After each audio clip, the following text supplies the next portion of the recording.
aucune idée. Je ne sais pas, hier, pour revenir aux faits, hier à 20 heures, jusqu'à 20 heures, nous étions en contact avec nos deux collaborateurs qui étaient sur le site de l'interpellation de Maurice Kamto avec au domicile Chopa et Enyege. Ils étaient au domicile d'Albert Nzongan où il y avait tous ces événements. Ils étaient au plus près de l'événement. À 20 heures, nous avons perdu le contact avec Chopa.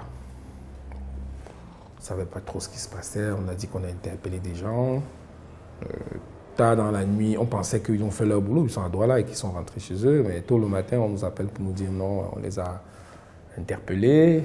Alors, nous avons fait comme on a pu, hein, le tour des lieux de détention. Bon, il n'y a pas d'informations qui filtrent d'ici et là. Donc, pour le moment, nous ne savons pas quelle est la situation physique, juridique de nos collaborateurs.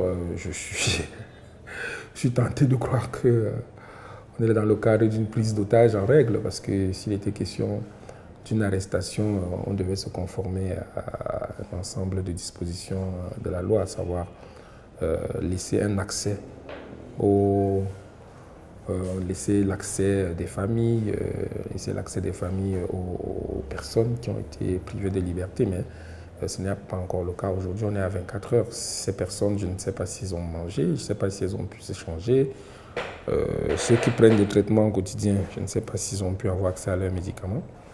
J'avoue que c'est une situation assez stressante. Je veux dire que, comme je dis, c'est une prise d'otage.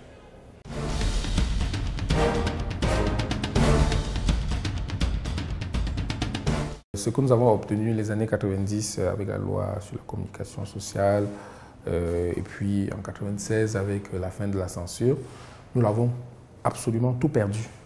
On a tout perdu. On a tout perdu et je pense qu'aujourd'hui on est retourné comme pendant les années du monopartisme, les années de Braise. C'est-à-dire que c'est difficile d'exercer le métier. Je le dis, j'en sais quelque chose.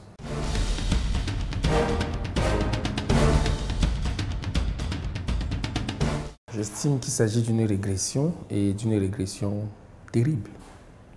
Une régression terrible et d'une régression qui peut être fâcheuse pour la vie de notre pays. Souvenez-vous à la fin des années 50. Souvenez-vous à la fin des années 50. Lorsque ce haut-commissaire français a pris sur lui parce que l'UPC était une espèce d'empêcheuse de tourner en rond, a pris sur lui d'interdire l'UPC tout simplement.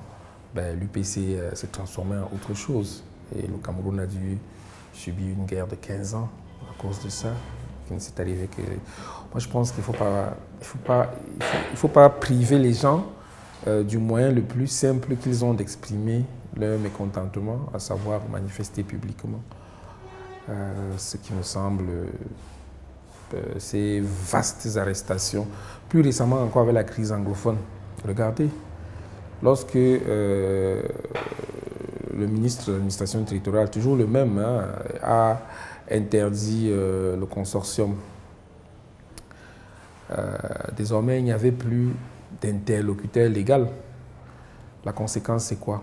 Aujourd'hui, il n'y a plus personne et nous sommes dans le cadre d'une véritable guerre. Non, je pense que